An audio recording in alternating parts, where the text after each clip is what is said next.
All right. Well, first of all, I want to thank you for doing that lesson with me. What did you notice that the kids were doing?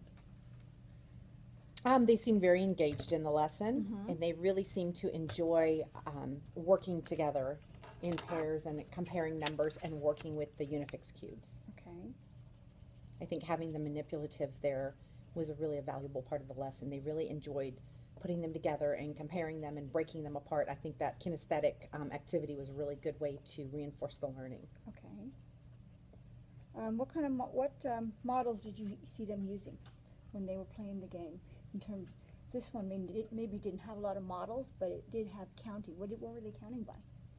Oh, my kids in my group were definitely counting by 2s and 5s. And they tried it by 1s. It was a little more difficult, but they did it by 1s also when they lost count. So they tried 2s, 5s, and 1s. And then we did actually count by 10s too. We made the 10 frames and counted by 10s. Okay. Did you put them in a 10 frame, or did you just make it block? Oh, I'm sorry, not 10 frame.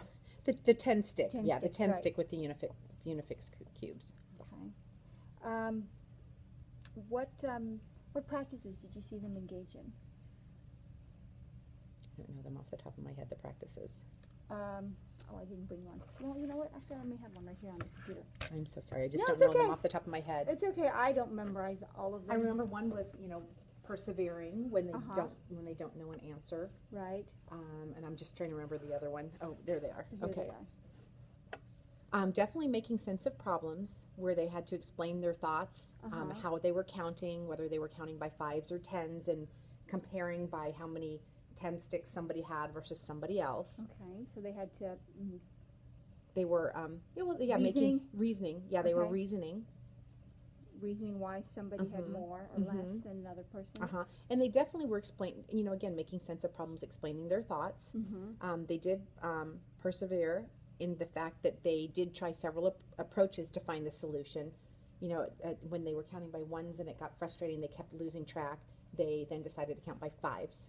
Okay. Or we decided that making one 10 stick and just measuring another one up against that saved them a lot of time too. So they definitely persevered with that. Did they come up with that strategy of measuring them up, or did you suggest? No, that? I suggested that because I had one student who just kept counting up to 10 each time, and I said, what about if you were to put a stick up to the one that you already know has 10 and just break some off? And he said, oh, that would be neat, and he did it. And so he had 11 Unifix cubes, and he saw that it was one too many, and then he figured out that he needed to take the one off. Okay. So, and then the other ones he just ended up comparing. So I suggested it, he tried it, it worked for him, and then he continued on with that. Wow, that's great. That's great. Did you see any misconceptions that they had about? Yes, at the beginning when you asked, what does compare mean? And I had a student who indicated several times that he thought it meant to add things together. So that was definitely one.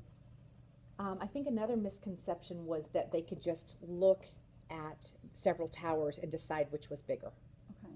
And they found out when they counted them up or strung them into one main tower that it was clear that that was not an obvious thing, that sometimes you couldn't tell just by looking at them.